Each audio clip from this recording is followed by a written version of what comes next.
We are now online, and also we released the mute as well. So if somebody is monitoring the sound quality and if it's getting worse or something, just let us know. And this is just a kind of experiment of this grant meeting per se. I just posted this, and also somebody also posted onto YouTube. No, the Slack, right, about this. Yeah, there's still two posters. Yeah, if you could, you don't need to actually monitor this YouTube online, because if you do that, then you'll probably eat up a lot of bandwidth. But if you are using SNS like Facebook or Twitter or something, then maybe you can distribute it right now. So the thing that we want to talk about is as a sort of the starting point of this experiment YouTube live version of the grant meeting. I want you to think about, reflect on what we did on over the last 5 days. In terms of format, we did something quite radical in this time of meeting, which is completely free format. Free, and then no talk planned, and also lots of time for the discussion and poster. And then if you have any at any point, if you have any comments or thoughts or opinion, just raise your hand and I'll give you the mic. But as a starting point, I'll just also go through things that I discussed with you guys yesterday.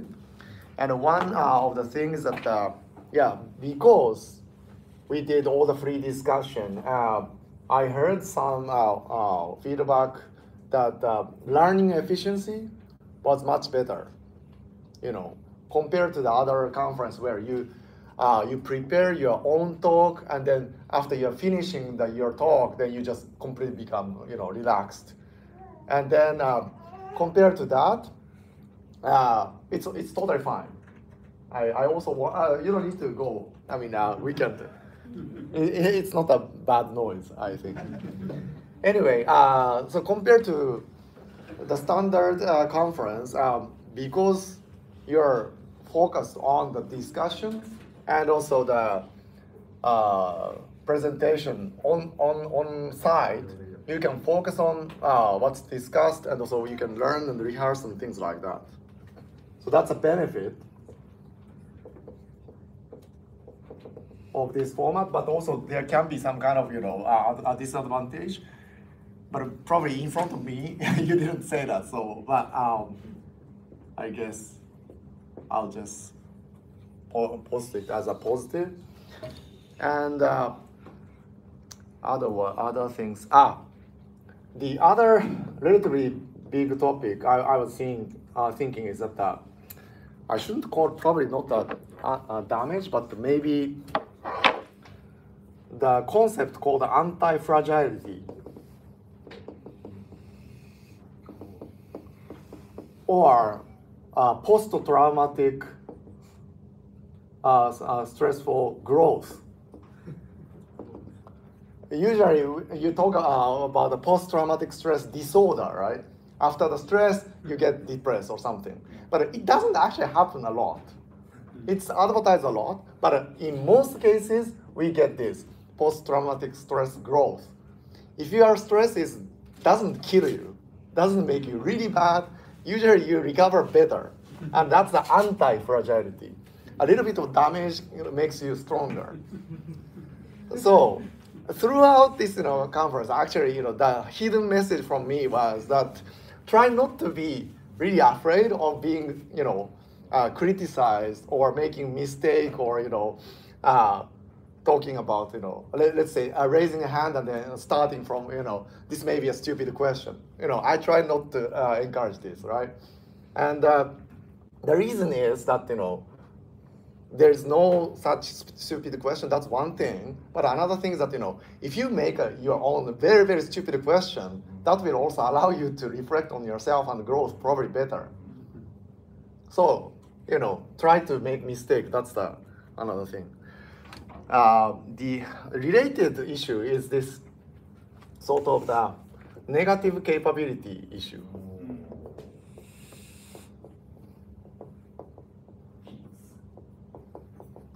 How many of you know the negative capability?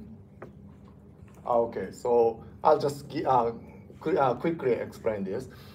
So the positive capability is the one that usually is valued in this kind of conference.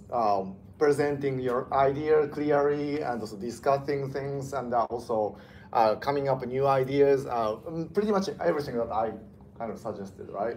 On the other hand, the negative side is that unlike presenting, listening, and also coming up with ideas and input, like read and things like that. So more of the passive kind of capability. And recently, some sector of the Japanese academic actually seems to like this negative capability, which is in itself, I think it's great, because it's probably, especially in European or American kind of culture, positive side is too much emphasized. And we need to also listen to other people or read more to understand things, right? On the other hand, this can be used as an excuse not to participate in the dialogue or expressing your opinion because you're fearful about being wrong or you're being criticized or something like that. So by constructing some kind of trustable and safe environment,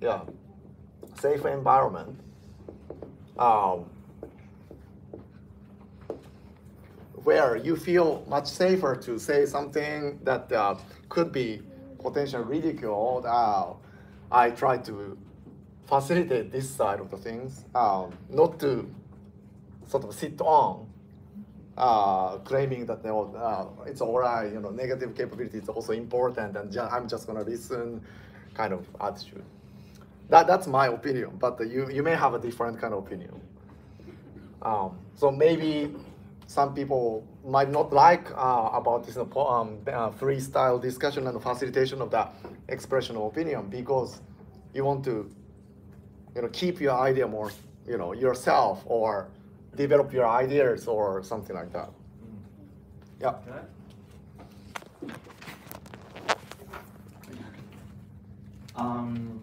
I know what you mean, but as a remark, the negative capability is just a little bit different thing. It is some kind of a potentiality to stay indeterminate. So keep indeterminate is a very powerful thing, I think. So it is not just how to say just listen or something, but some kind of it's just a remark, but maybe. Yeah, I'm also confusing that. So thanks, Hayato. So one of the most important attitude about this, negative capability, the definitely good aspect is not to make a hasty decision. Definitely. Right. Definitely.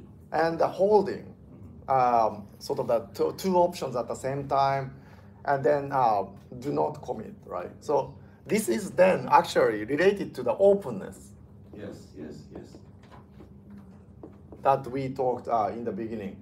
Typically, in science, and I share this, openness and also critical thinking kind of, figure in, I think, Slack or somewhere, that this side is too much, emphasized in science. But during this conference, I wanted you to be more on this open side until your idea or what somebody says is proven already wrong, then just keep it as a potential option.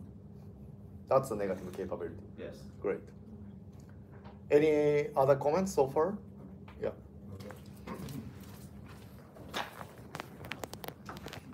Just a quick note. Last year, I participated to an event where a very similar concept was described as being able to live with your own contradiction, and it was very enlightening for me.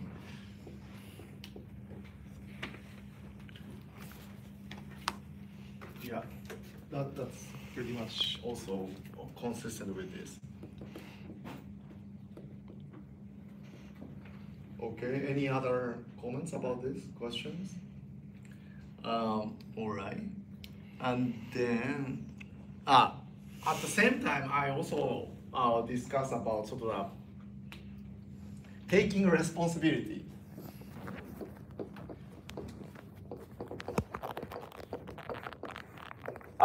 Which is that if you express your opinion, you are sometimes, or most of the time, probably wrong, right? Or make mistake.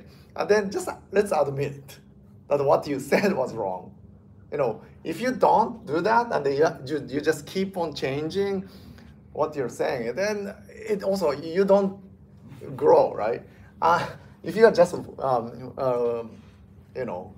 no, if you don't face them with the reality, then you also don't grow. So, just it's totally fine to say any kind of ideas, but if you made a mistake or if you did something that offended other people, then just apologize or something like that. And I would also apologize if anything that I made during this time, if I offended you. Also, other thing, and outreach wise. So Eiko actually suggested to do the YouTube, VTube, and also Mateo also thinking about an IIT podcast. So that's great kind of initiative, and I totally support. And this is also public outreach, I'm thinking, because probably not, first of all, public outside of the scientific field, those taxpayers don't know what we are doing during this kind of grant meeting. So being open to what we are doing, it's not a secretive society, and we are not wasting the money, but discussing this kind of thing is probably, I think, good thing. And then maybe some rich people may want to also give us money to do more of that. So about the outreach, I have a comment. I think there are different levels at which it can be done. One is just to make science more open. So for instance, to just broadcast conversations that are at the highest standard of scientific discussion, which is what we do all the time. But I think there's a pedagogical side that is also very important, which is to make contents that are technical more accessible. And for instance, our attempt to have an IIT wiki goes in that direction, using platforms that are not necessarily scientific publications, academic journals, but having a website, YouTube tutorials. So I think that's really important, because then we give the opportunity to explain complicated concepts to people maybe who come from different backgrounds. And there's a second aspect that I think is very important to this outreach, that is, we do research on consciousness, and consciousness is incredibly important for just like everybody, life, ethics, there's a lot of issues that are related to this. It can really help people change their worldview and decisions in life. So I think a lot of people are interested in these topics, not because they're just some very abstract and technical, remote corner of science, but because for existential questions, they speak to them on a personal level. And so I think consciousness in particular, conscious science deserves to be explained in terms that are more understandable, precisely because they can impact people's lives more closely.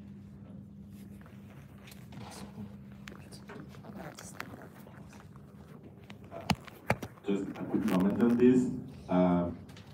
If I remember correctly, about a century ago, Werner Heisenberg almost failed his PhD because he didn't know how to use some tool for experimental physics, right?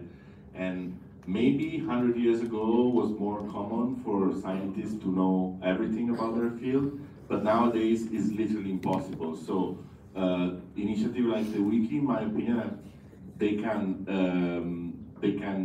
be a tool for people that are outside of science to understand better what's going on, but also they're extremely useful for people that are in science and to sort of fight back the hyper-specialization that characterize modern science.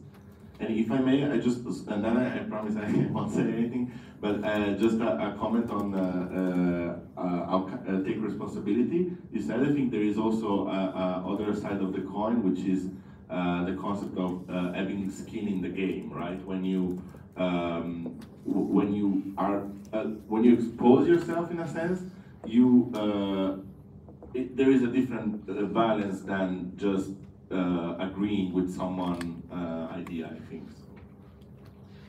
Yeah. I agree. I mean, sometimes there is also case where it's definitely good to have an opportunity where you can do things without any risk of the negative side. And then if that's the case, then just take it, right?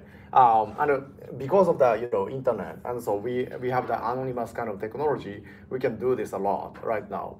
And then in that case, don't be afraid, especially because there is no risk associated with that. About that, discipline overcoming boundaries and so on. I also like Wiki and YouTube, especially YouTube, to learn with quantum stuff and so on. And we can probably do the same thing for the consciousness research. But I want you to give comments on from you that what you liked about our YouTube. You talked about it yesterday, like ramen. But I'm sorry, I couldn't hear you very well because she always interrupting me. That's fine.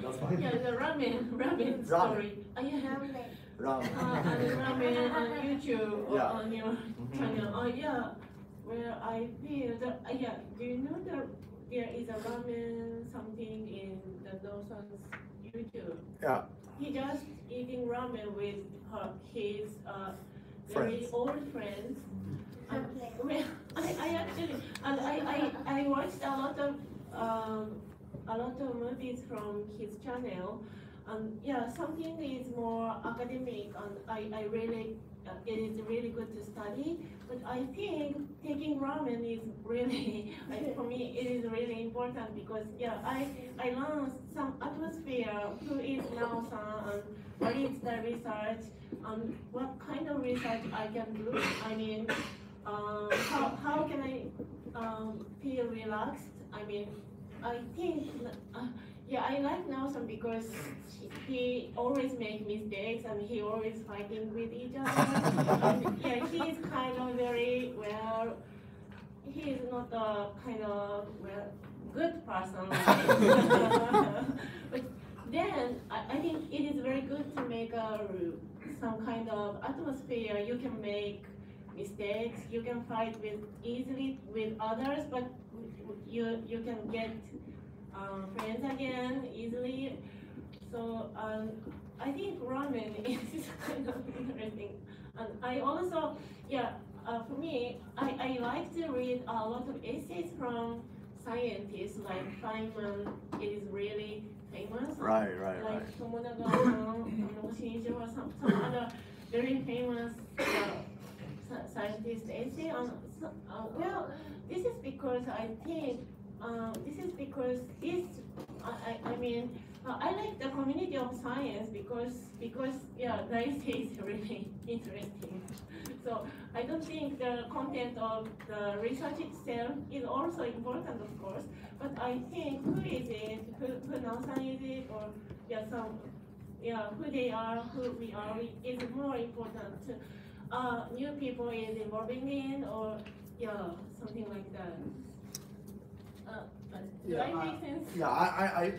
I thought that's a really excellent point. I mean, when we talk about outreach, we usually stuck with. I don't criticize you, Matteo, but but default option is like the scientific kind of outreach, right? Dissemination of the newest knowledge or pedagogical kind of thing that established knowledge passing.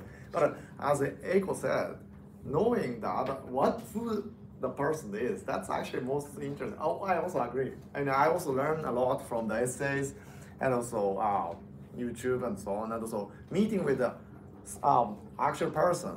You also said that Masanao or Hayato just in person was a really big thing, right? Because now you can read the paper, read the book with this person saying that. And that's a really big thing, I think. So yeah, I'll continue to eat ramen then. With Okay, others. please. Yeah. Yeah, I think I agree with you that this informal outreach is also important, but I want to going back to the Mateo's aspect and the formal aspect. And we were talking about this last evening, and maybe it's good to have an open online tutorial series of the topics related in this research area. For example, I myself don't know so much about the IIT things, and yeah, I feel some. Yeah, I need to learn more about this elementary things about IIT, and at the same time, maybe it's good to share some elementary topics about philosophy of science. For example, what is theory, what is a good theory, what is a good model, or what is the difference of science and pseudoscience, this kind of thing. So I think this series of tutorials will facilitate the research of this area. Thank you.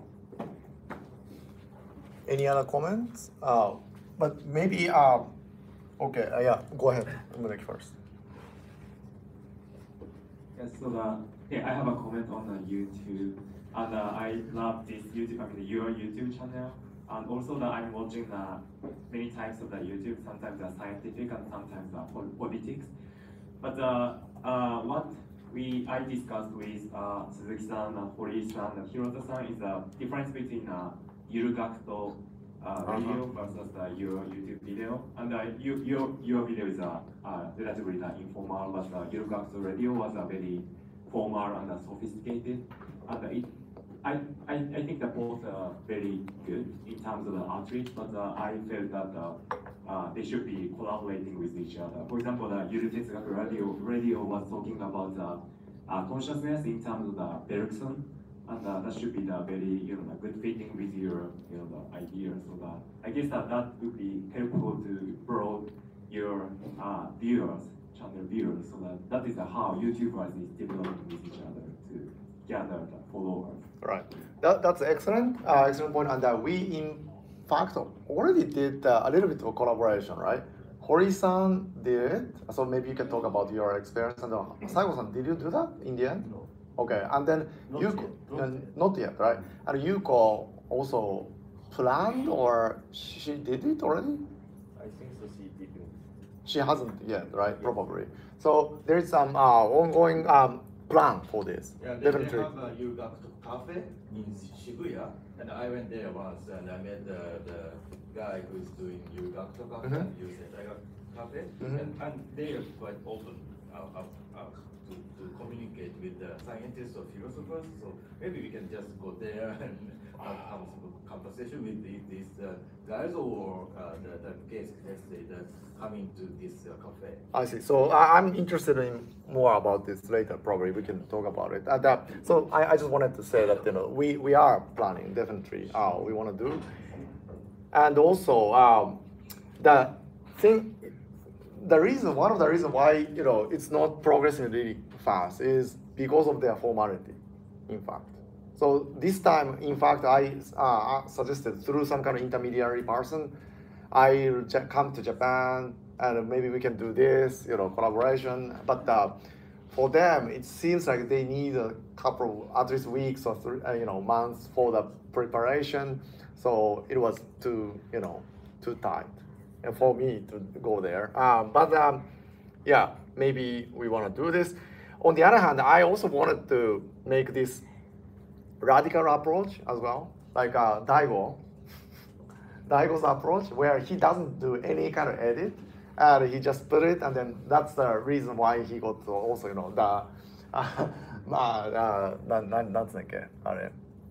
burning じゃなくてexplosion of the critics, but so far we haven't got any kind of explosion. So we'll continue to do it. Maybe yesterday's live was a bit of the explosive kind of thing. A little bit. But anyway, I want to do that. And then as a sort of a part of that tutorial, I wanted to ask you guys, so there were probably three main kind of topic that we did together over the last 3 days, right? Second day, we started with what is qualia. And then third day, we also discussed how to measure qualia. And then the fourth day, yesterday, we talked about the inverted qualia. And then through these three long sessions, I started to feel like maybe probably we are kind of starting to have a common ground to talk about things. So maybe if we were able to record that and also do this kind of, whiteboard discussion and also make it available for the web, then that could have already served as a really good tutorial. What do you guys think? So maybe if we get an agreement from the next grant meeting, during this kind of big topic session, we'll do this kind of YouTube live. So that, and as long as, you guys are feeling, comfortable and feeling this, psychological safety, then we can probably do this. That would be great. All right. All right. What about also, besides the YouTube video discussion, if an agreement is reached, writing a sort of qualia manifesto, like not necessarily there is already like articles on the qualia paradigm and specific point, but like that show a rich consensus about a broad number of people. Does anybody want to do it? I'm kind of open to this kind of idea, but maybe you can probably organize something. Yeah, in the future. In the future, if Right. there is agreement, obviously. My kind of tendency is this one, like living with a contradiction is probably better than getting that kind of a consensus. I'm thinking. I mean, getting the consensus data, like making everything publicly available, that's totally fine. But I don't want to be thought police, in a sense. Yeah. Well, in the spirit of, in that spirit. In that spirit. Now, why not have a list of core questions that you think, or core contradictions that you think either should be resolved or should not be resolved? A bit like an analog of Hilbert's 20 problems or something, something to focus people's attention. Analog, but All of Hilbert's 10 problems for mathematics. So living with contradiction, what are the paradoxes that you would like? Rather than trying to draw consensus, the opposite is to focus on what we're... Question. Yeah. Okay. Yeah, so that would be actually something that I would be very happy to do. So manifesto would be like a declaration of the attitude or principle or something that could be potentially contradictory or not agreed, but the question is something that I think can be agreed. Yeah, I think that's great. Yeah. Hilbert. Hilbert's. Is it 10 or 20? 20. 23.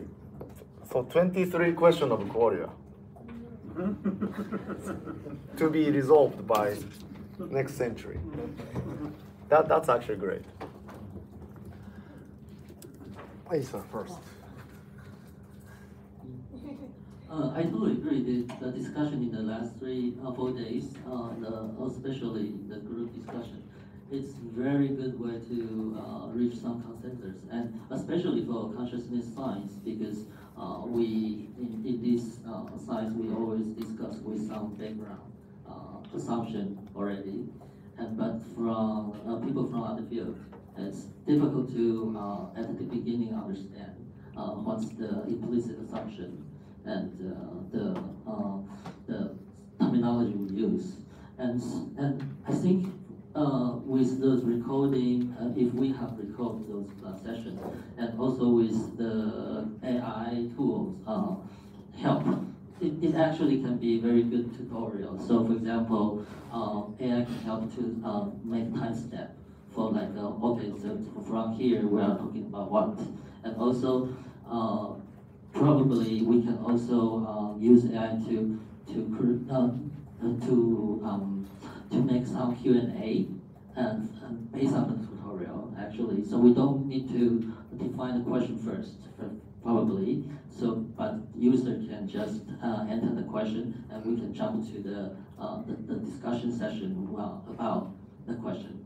And I think that would be very nice for every new people that are interested in consciousness science.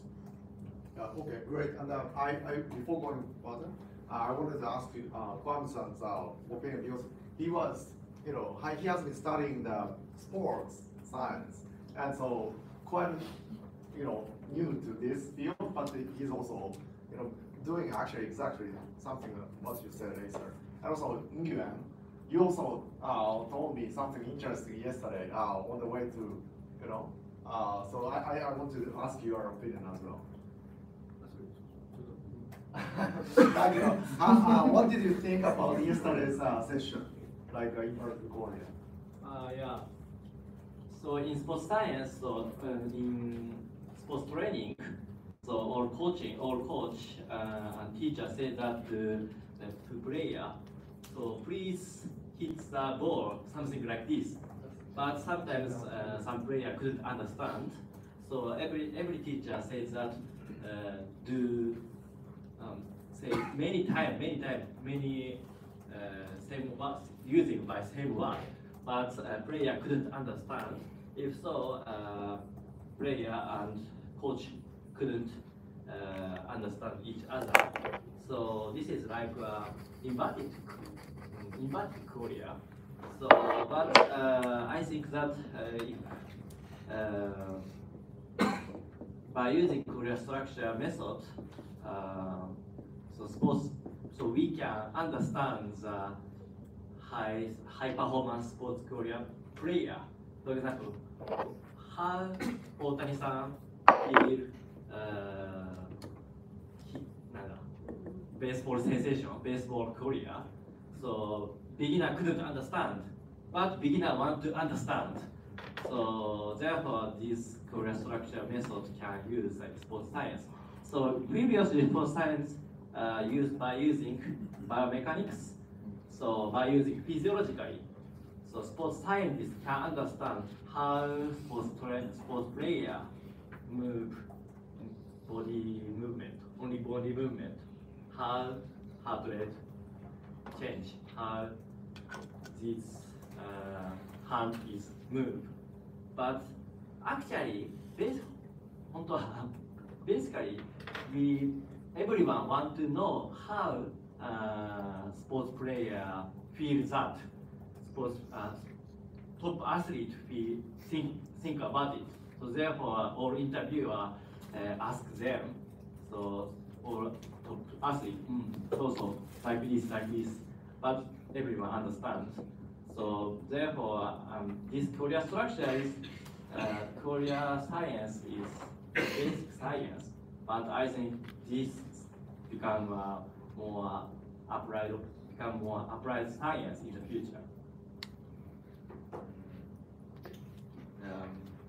Actually, at the beginning, before joining the Qualia, my background is about the machine learning, and I didn't have any idea about the Qualia or anything.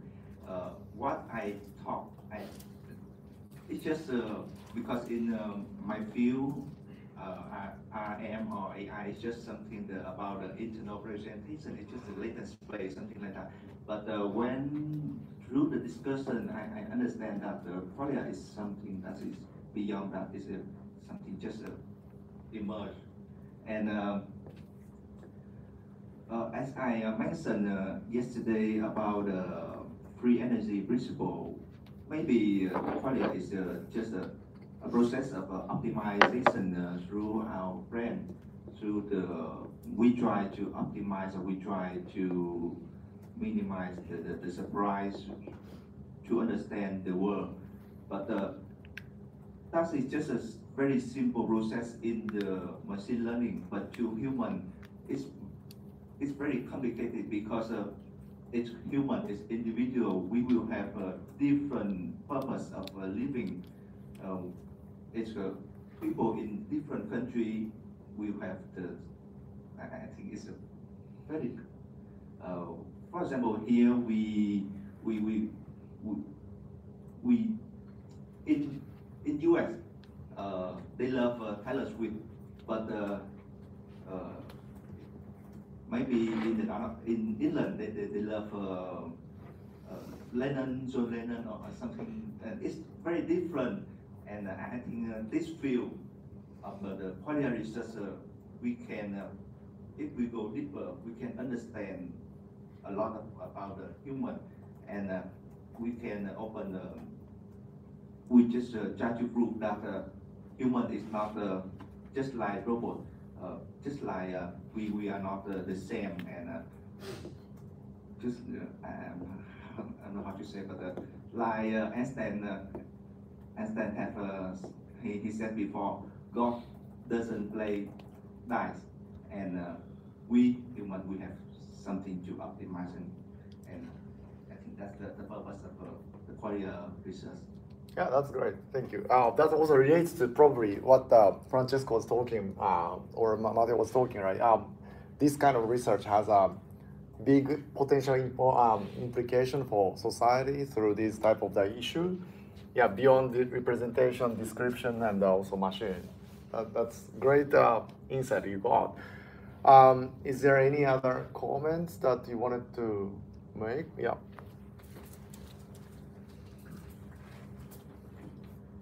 So quick comment about the outreach. Actually now, as I said, I live in the share house. So actually there is a public space, so we can freely invite the researcher. And I think it's important for the open to the citizen. And also my housing is living also the high school student. So it's education and the open science. For the open science, we should go to the outside of the university. So it's free to come to my house and broadcast on YouTube. Yeah, I think. That's great. Yeah. Can I make a comment? Well, I'm sorry. Going back to the ramen thing. Well, not only ramen. I really enjoyed the history of a person. Like, for instance, Yuko-san and Makiko-san. A lot of people appeared in the channel of Korea and talked about their history, like Tamami-san, and I knew her joined the lacrosse team, and right. I really like that. And before meeting them directly, I come to feel something like friend. I became a friend with them, and it was really good to make a collaboration because, well, I think scientific collaboration will be very important who they are, but not who they are what they are doing. So I think it is good to know their history, why they are here in this Korea project. Because yeah, they must have their own history, like why I'm interested in that or something like that. Like Korea Radio, Yuko-san's story, I really like her radio, and I really felt sympathetic about her. So I really like to talk to her and like to collaborate with her. So I can invent, or we can invent, collaboration project very easily. So I think it is very easy to important become to know them, who they are, and become like them. So yeah, that's my comment, and I feel the definition of Korea is a bit why are we interested in Korea will be a bit different from person to person. Like he said,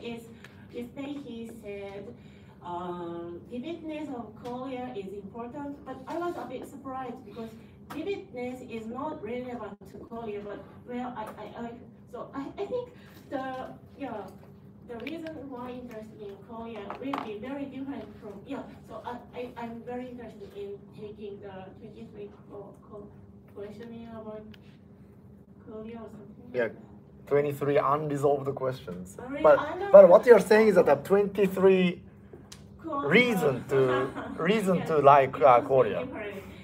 So, I'm Yeah. really looking forward to another videos on a lot of person about Yeah, we'll feature you next Thank time. you. But that's actually quite interesting as well. I think this is a very interesting moment in history, in time as well, because we are talking about consciousness as being. Korea is being, and functionalism, and also all the behavior is about doing, right? And then what you said is actually, in terms of science, it's also, historical bias is what they did, what they do, only. And considering the philosopher or scientist as almost like an object thing, right? But who they are is also probably interesting as well. I mean, science is what the people do indeed. And if you want to be a scientist, what you do is sort of secondary. Who you are, because you are interested in this, and then that's why you are doing science, right?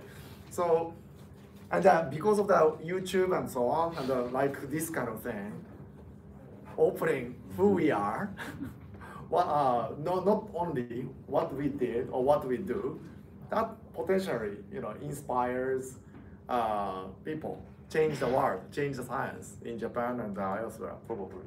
That's great comment. Next. It's different aspect of outreach because Japan calls one special person to me. Well, firstly, please take the burnout when you do the outreach. My friends have very strong burnout. Explosion. Because YouTube, live YouTube. So when we drinking, for example, when discussing with drinking, we talk very freely. But live, it's automatically open to many people that we don't know. So some person that disagree, and then if you are a very famous person, many people kind of disagree and looking at the X. That's the thing. But positive thing is that, of course, I'm very kind of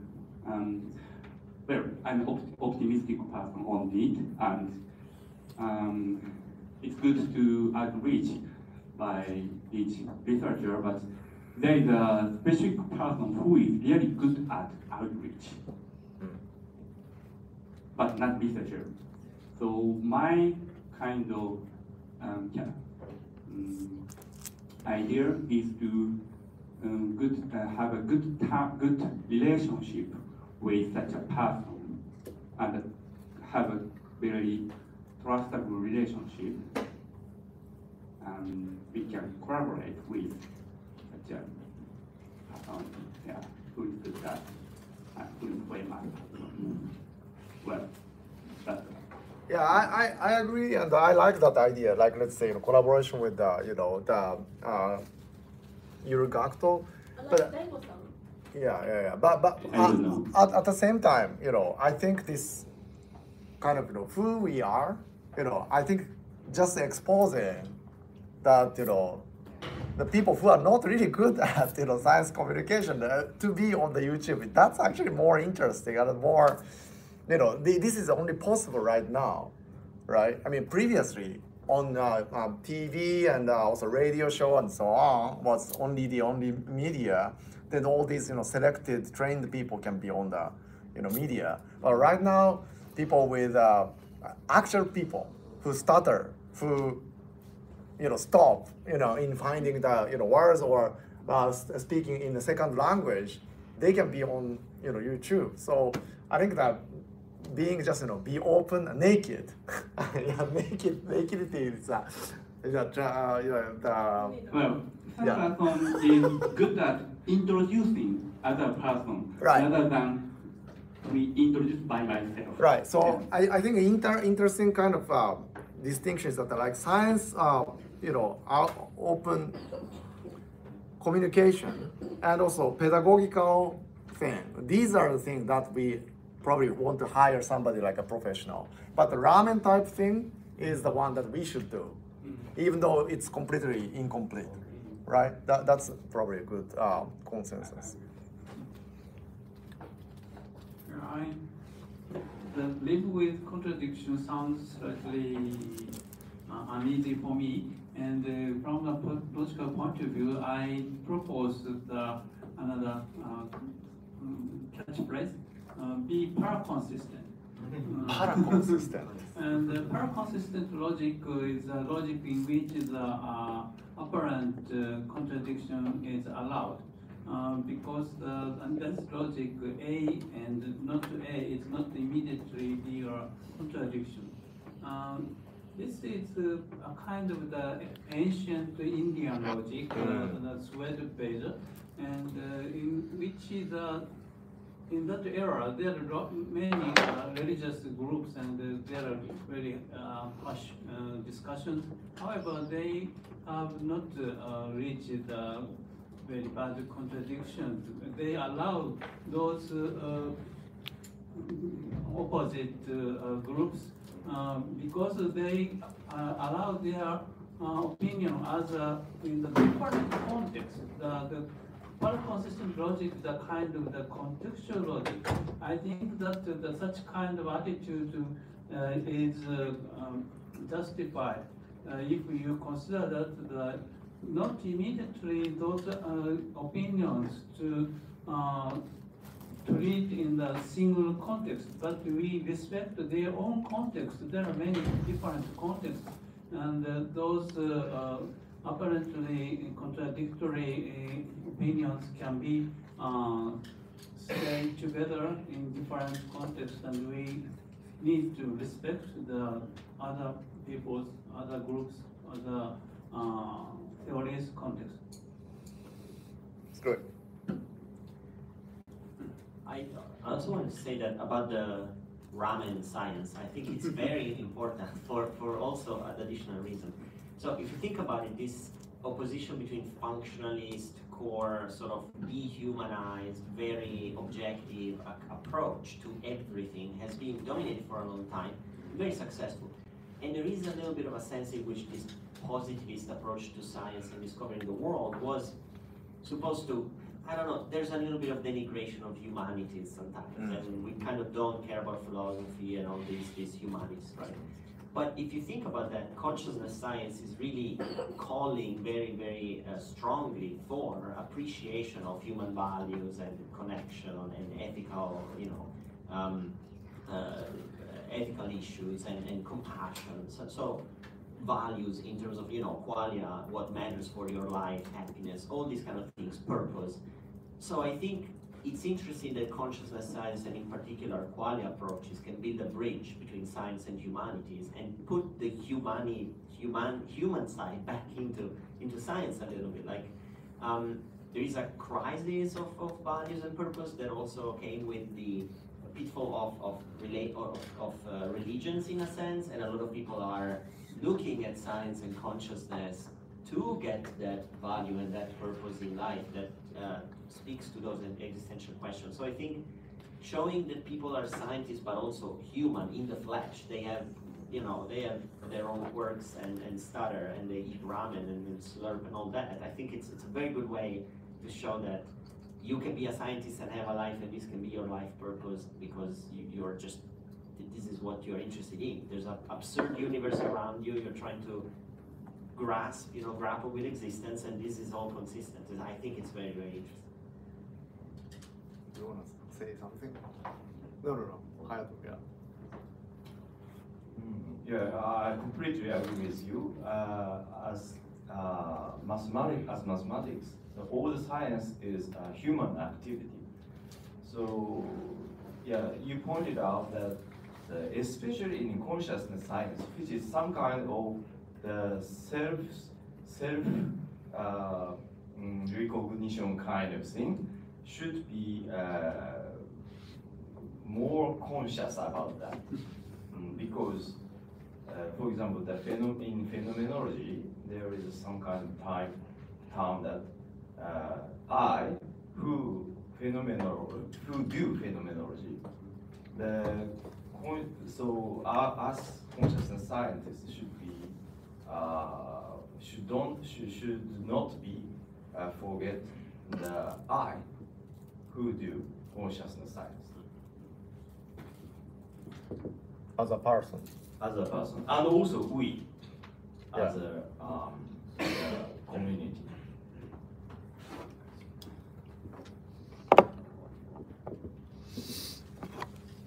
Okay. Any other ideas or things that?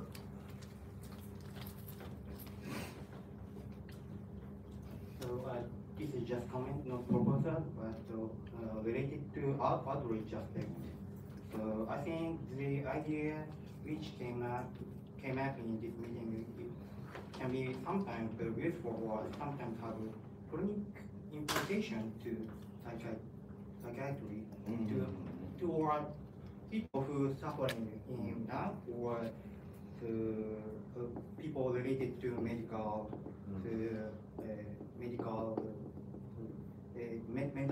medicine. And for example, I think the Hirota-san's autonomy concept using category theory can be very useful for people related to medical treatment for addiction.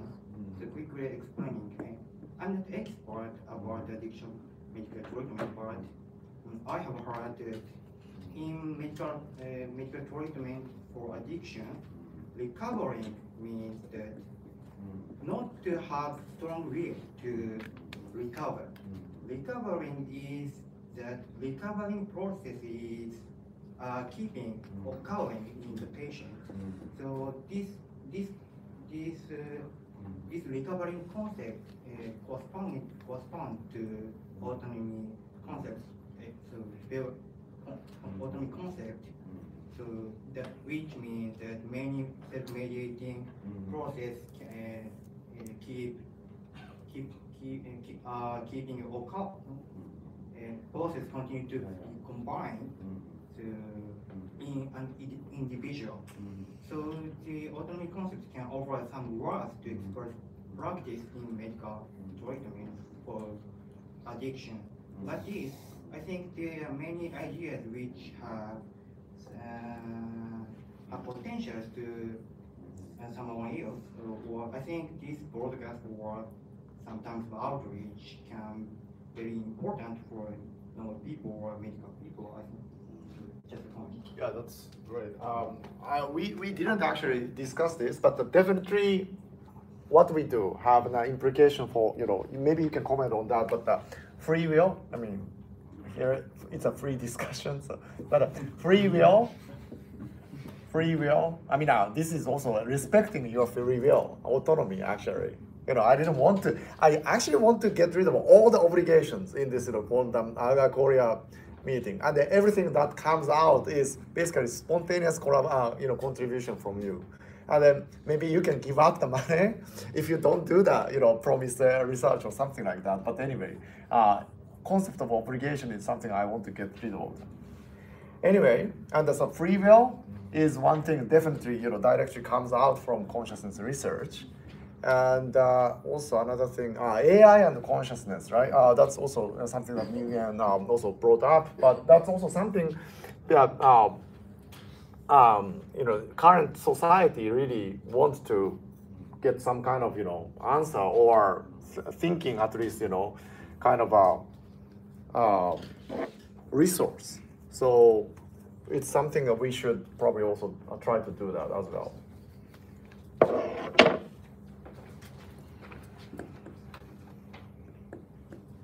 Yeah, speaking on this last point, One of the most famous phrase or sentences in Western philosophy is Kant when he says, "The starry sky is above me and the moral law within me." And this refers to the fact that at Kant's time, roughly 200 years ago, he felt this immense contrast between the extreme power of nature that was able to destroy entire cities through earthquakes, volcanoes, or waves and everything, and the fact that this immense power is in a sense completely blind as without reason, right? And we, as a human beings, in contrast, we are extremely weak compared to that, but inside of us there is what Kant called the moral law. So this, in a sense, on the moral level, we are extremely powerful when compared to this blind nature. And I think our current time put us in a very similar position, as in if the vision of consciousness I subscribe to, namely something similar to IIT, it would say that we will soon have artificial intelligence and artificial systems that are way more powerful at probably every single task than human beings. But if IIT is correct, this artificial system will be completely blind. This is something Giulio Tononi spoke a lot during the summer school of the Qualia Structure Summer School. So I would be very interested to explore this parallel between Kant's original statement and our current time, and whoever is interested to talk more about that. And I think it resonates with the last topics that were discussed. Maybe I'm starting to think about maybe we should do the ramen episode with Giulio Tononi and then make it to YouTube to make him more accessible or approachable, probably. Any other comments or questions or yeah? Yeah. In this workshop, in this meeting, we have several. I have several discussions with many people about the scheme to consider a scheme of the position of brain or consciousness in the world. That means, as far as I know, many philosophers and scientists think that the brain is here, brain, and body is some kind of the mediation, and the environment or world here. But I think this is not so good a scheme, because the brain itself, as you know, is some kind of the originated from the interface of the inner world and outer world. So maybe it's like a very much like membrane kind of thing. That means here body, many life without brain also has a body and environment, and they have many interactions. But the important thing is that some of the animals specially enriched this membrane, and this kind of membrane, the brain is something like in between the body and the environment. So I think that this, if you abstract this, the body here, the environment here, of course this is a very coarse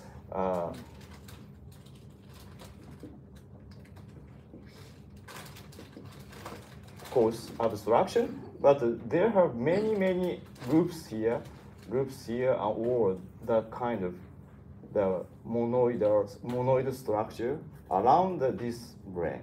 So it is related to the Hirota-san's, Ryuzo's here, the idea, and Sota's idea, and also maybe we have the new scheme to consider where consciousness is, in or out, no, in between kind of idea is occurred to me for several times.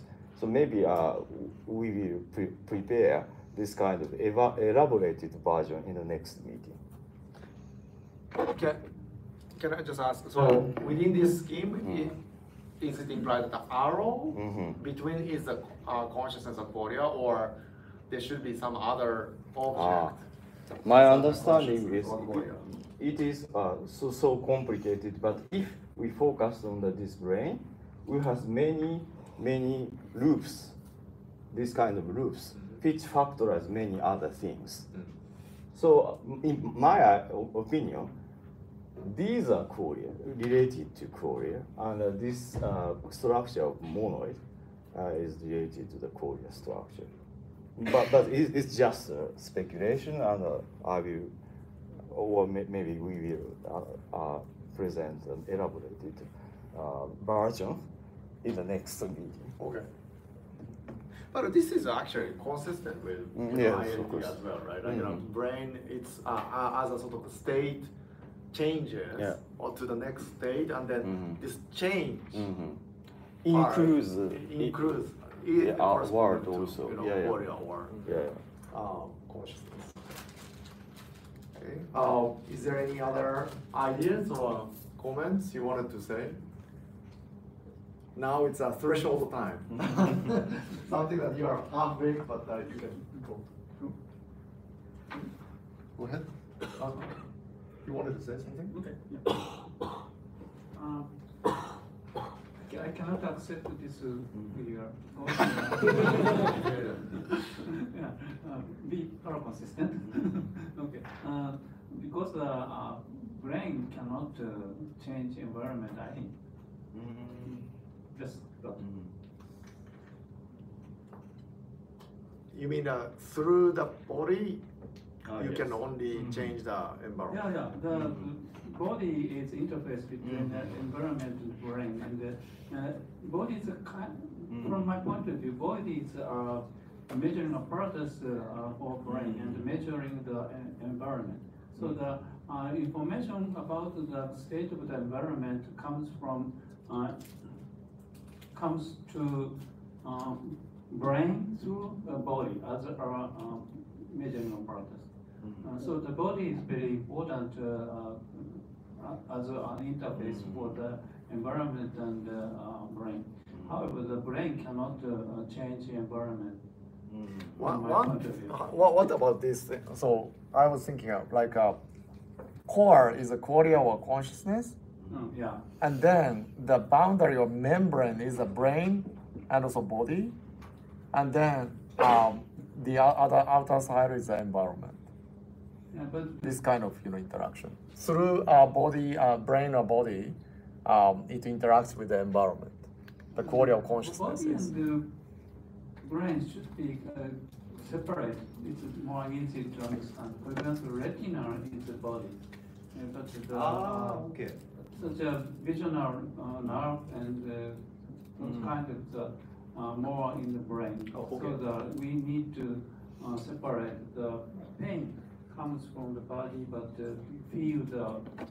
So that's here. Brain. Pain is here.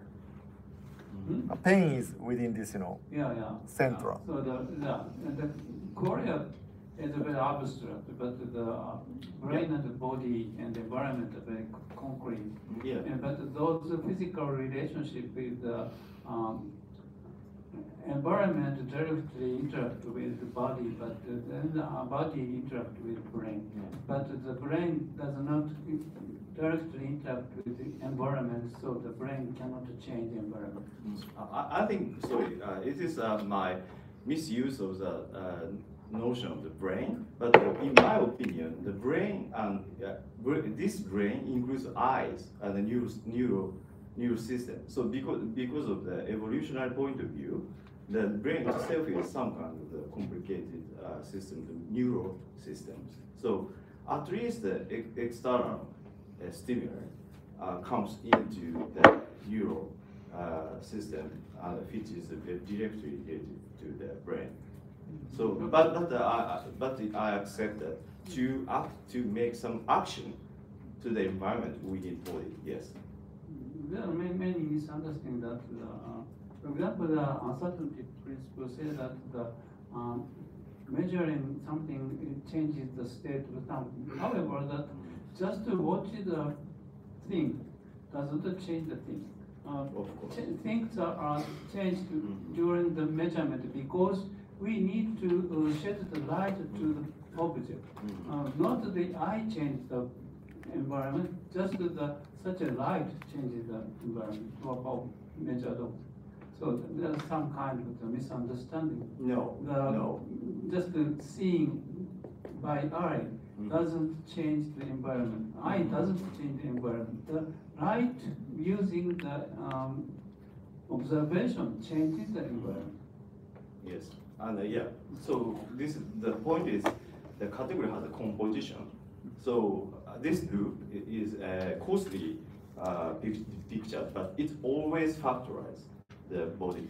So brain, for example, brain to world arrow is actually the factorized body, brain, body environment. So I accept. Yeah, be consistent and continue Thank to you. discuss. It's very important. Okay, great. Any other comments, thoughts, questions for anything, everything? Otherwise, we'll close. Okay, thank you very much. And let's stop the live here.